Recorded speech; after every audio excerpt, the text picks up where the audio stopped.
મકર સંક્રાંતિની બપોરે તો આપણે બધા ઊંધિયા, જલેબી, પૂરીની મોજ તો માણીએ જ છીએ અને તેનો વિડીયો તો ગઈકાલે જ તમે અમારી ચેનલ પર જોયો. પણ મકર સંક્રાંતિની સાંજે કાઠિયાવાડમાં વર્ષોથી 7 ધાન્યનો તીખો ખીચડો ઘરે ઘર ખાવાની ટ્રેડિશન છે અને હવે તો ફરસાણની દુકાનમાં ઊંધિયાની સાથે તીખો ખીચડો પણ એટલો જ વેચાય છે. તો આજે આપણે મકર સંક્રાંતિની સાંજે ખવાતી ડીશ બનાવીએ, જેના માટે મેં અહીં પોણો બાઉલ એટલે કે 100 ગ્રામ સફેદ જુવારને અધકચરી પીસી અને લીધી છે. પહેલાના સમયમાં ખીચડો બનાવવા માટે જુવારને પલાળી અને ખાંડવામાં આવતી, પણ અત્યારે અધકચરી પીસેલી જુવાર લઈશું. 100 ગ્રામ જુવાર સાથે 2 નાના બાઉલ એટલે કે 50 ગ્રામ ઘઉંના ફાડા લેવાના છે. અહીં આખા ઘઉં પણ લઈ શકાય છે, પણ ફાડા ચડવામાં સરળ રહે છે માટે મેં ફાડા લીધા છે. સાથે 25 ગ્રામ મગ લઈશું, 25 ગ્રામ સૂકા દેશી ચણા લઈશું, 25 ગ્રામ સૂકી તુવેર લઈશું. આખી તુવેર ના હોય ને તો તુવેરની દાળ પણ ઉમેરી શકાય છે. તેની સાથે 25 ગ્રામ ચણાની દાળ લઈશું, 25 ગ્રામ સૂકી ચોળી લેવાની છે અને 25 ગ્રામ સૂકા વાલ લઈશું. અહીં ટોટલ 7 કે 8 ધાન્ય થઈ અને ખીચડો બને છે. ટૂંકમાં ખીચડો બનાવવા માટે જુવાર હોવી એ જરૂરી છે. એ સિવાય જેટલી દાળ અને કઠોળ મળે ને તે લેવાના અને એકાદ બે ઓછા હોય ને તો પણ ચાલે. હવે બધું પલાળવાનું હોવાથી એક પોળા બાઉલમાં પ્રથમ અધકચરી પીસેલી જુવાર ઉમેરી દઈશું, સાથે ઘઉંના ફાડા ઉમેરશું. હવે ચણાની દાળ ઉમેરશું, સૂકા ચણા પણ ઉમેરી દેવાના છે. તેની સાથે સૂકા વાલ ઉમેરી દઈશું. હવે મગ પણ ઉમેરી દઈશું, સૂકી તુવેર પણ ઉમેરવાની છે અને છેલ્લે સૂકી ચોળી પણ ઉમેરી દઈશું. બધું ઉમેરાઈ જાય ને એટલે 1.5 ગ્લાસ જેટલું પાણી ઉમેરી દઈશું અને હાથ વડે સહેજ એવું હલાવી અને મિક્સ કરશું. વર્ષોથી ખીચડો પલાળાય છે ને ત્યારે તેને પાણીથી સાફ નથી કરાતો. એવું કહેવાય છે કે પાણીથી સાફ કરીને તો જુવારનો કસ નીકળી જાય છે, માટે આપણે અહીં બધા કઠોળ અને ધાન્ય સાફ કરીને જ લીધા છે. હવે આ બાઉલને ઢાંકણ ઢાંકી અને 6 થી 7 કલાક માટે પલળવા રાખશું. અહીં 5 થી 7 કલાક પછી ખીચડાનું મિશ્રણ છે તે એકદમ સરસ પલળી ગયું છે. બાઉલનું ઢાંકણ ખોલતા જોઈ શકાય છે કે બધા ધાન્ય અને કઠોળ એકદમ સરસ પાણીમાં પલળી અને સાઈઝમાં મોટા થઈ ગયા છે. તો હવે આપણે અહીં એક નાનું બાઉલ લીલી તુવેરના દાણા લઈશું. એટલા જ પ્રમાણમાં લીલા ચણા લેવાના છે અને એટલા જ પ્રમાણમાં લીલા વટાણા લઈશું. સાથે જેટલી વધારે કે ઓછી તીખાશ પસંદ હોય ને તે પ્રમાણે તીખા લીલા મરચાના ટુકડા લેવાના છે અને 1 ટીસ્પૂન આદુની પેસ્ટ લઈશું. હવે આપણે ખીચડો બાફવા રાખવાનો છે. હવે ધીમે ધીમે કરી કુકરમાં પલાળેલા ખીચડાનું મિશ્રણ છે ને તે ઉમેરી દેવાનું છે. અહીં મેં ખીચડો બાફવા માટે 3 લીટરનું કુકર લીધું છે. હંમેશા ખીચડો ચડવા દેવા માટે મોટા અને પહોળા જાડા તળિયાવાળા વાસણ કે મોટા કુકરનો જ ઉપયોગ કરવાનો.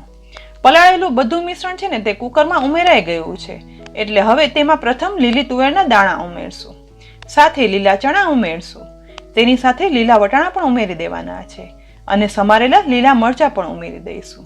સાથે આદુની પેસ્ટ પણ ઉમેરી દેવાની છે. બધું ઉમેરાઈ જાય ને એટલે હવે આ મિશ્રણમાં 3 ગ્લાસ જેટલું પાણી ઉમેરી દેવાનું છે. અહીં પાણીનું પ્રમાણ છે ને તે ખૂબ જ વધારે રાખવાનું છે, કારણ કે આ ખીચડો ચડવામાં સમય વધારે લાગે છે. સાથે સાથે બધું ધાન્ય છે ને તે ચડવામાં પાણી ખૂબ વધારે જોઈએ છે.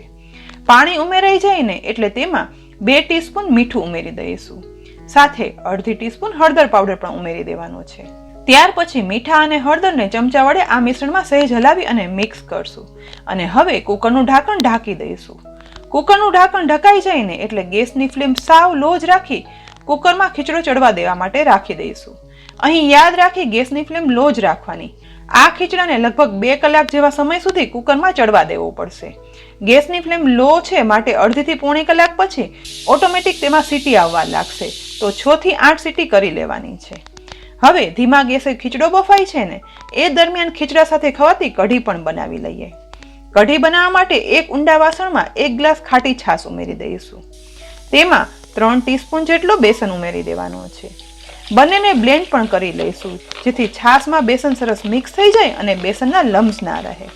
હવે સરસ મિક્સ થઈ ગયા પછી બેટર બની જાય ને એટલે વધુ 1 ગ્લાસ જેટલું પાણી તેમાં ઉમેરી દેવાનું છે, જેથી કઢીનું બેટર છે ને તે થોડું પતલું બને. ફરી એક વખત બધું બ્લેન્ડ કરી લઈશું. અહીં કઢી માટેનું બેટર તૈયાર થઈ ગયું છે, તો હવે કઢી વઘારવાની છે, જેના માટે એક જાડા તળિયાવાળી કઢાઈને ગેસની લો ફ્લેમ પર રાખી દઈશું. 2 ટીસ્પૂન જેટલું હવે તેમાં તેલ ગરમ કરવા માટે રાખશું. સાથે 1 ટીસ્પૂન જેટલું ચોખ્ખું ઘી પણ તેલમાં ઉમેરશું. ઘીમાં વઘારેલી કઢી છે ને તે એકદમ ફ્લેવરફુલ બને છે. ઘી તેલ ગરમ થઈ જાય ને એટલે તેમાં અડધી ટીસ્પૂન રાઈ ઉમેરશું, અડધી ટીસ્પૂન જીરું ઉમેરવાનું છે, અને કઢીમાં સાથે અડધી ટીસ્પૂન સૂકી મેથી પણ ઉમેરશું. સૂકી મેથીની ફ્લેવર છે ને તે કઢીમાં ખૂબ સરસ આવે છે. સાથે મીઠો લીમડો ઉમેરી દઈશું. 1 બાદિયાન પણ ઉમેરશું. હવે તેમાં 2 તજના ટુકડા ઉમેરશું. સાથે 2 લવિંગ પણ ઉમેરી દઈશું. છેલ્લે હવે હિંગ પણ ઉમેરી દઈશું. ત્યાર પછી વઘાર સહેજ એવો સાતળશું. વઘારમાં બધા મસાલા સતરાવાની સુગંધ આવવા લાગે ને એટલે હવે 2 લીલા મરચાંને સમારી ઉમેરી દઈશું. સાથે અડધી ટીસ્પૂન આદુની પેસ્ટ પણ ઉમેરવાની છે. બધું હલાવી અને મિક્સ કરશું જેથી આદુ મરચાંની તીખાશ અને ફ્લેવર છે ને તે વઘારમાં બેસી જાય. વઘારમાં આદુ મરચાંની સુગંધ આવવા લાગે ને એટલે તેમાં કઢીનું તૈયાર કરેલું બેટર છે ને તે વઘારી દેવાનું છે. કઢીનું મિશ્રણ ઉમેરતા બધો વઘાર સૂકા મસાલા છે ને તે ઉપર તરવા લાગશે. અહીં કઢીનો ખરો સ્વાદ વઘારથી જ આવે છે એટલે જેટલો વઘાર ફ્લેવરફુલ થાય ને તેટલી જ કઢી સ્વાદિષ્ટ અને ફ્લેવરફુલ બને છે. હવે વધુ અડધા ગ્લાસ જેટલું પાણી પણ કઢીમાં ઉમેરી દઈશું.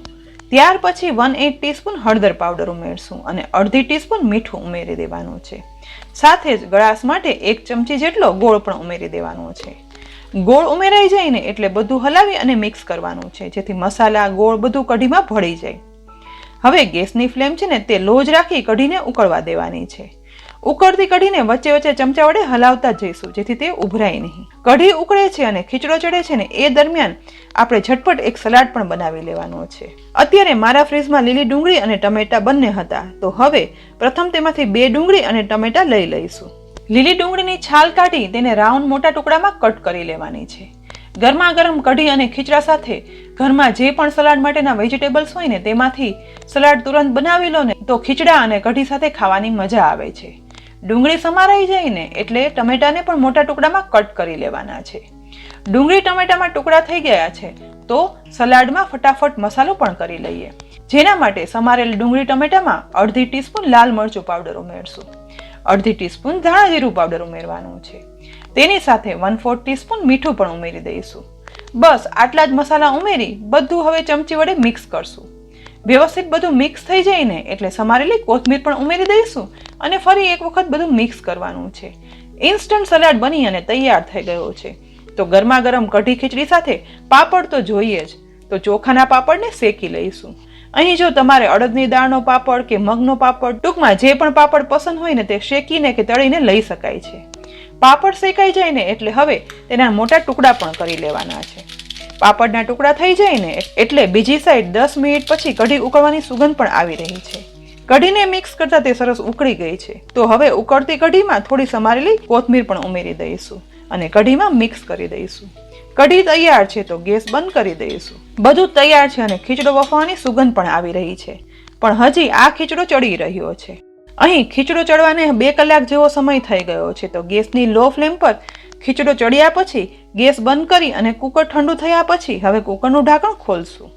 બધું એકદમ સરસ રીતે બફાઈ અને ગરમા ગરમ સુગંધી ખીચડો બની અને તૈયાર થયો છે તે જોઈ શકાય છે.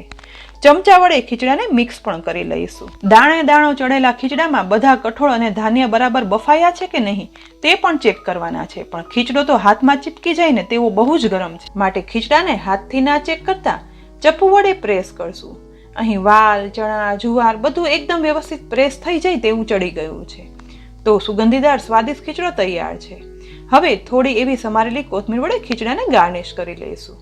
બધું તૈયાર છે ને તો હવે મકર સંક્રાંતિની સ્પેશિયલ સાંજની ડીશ પીરસી લઈએ.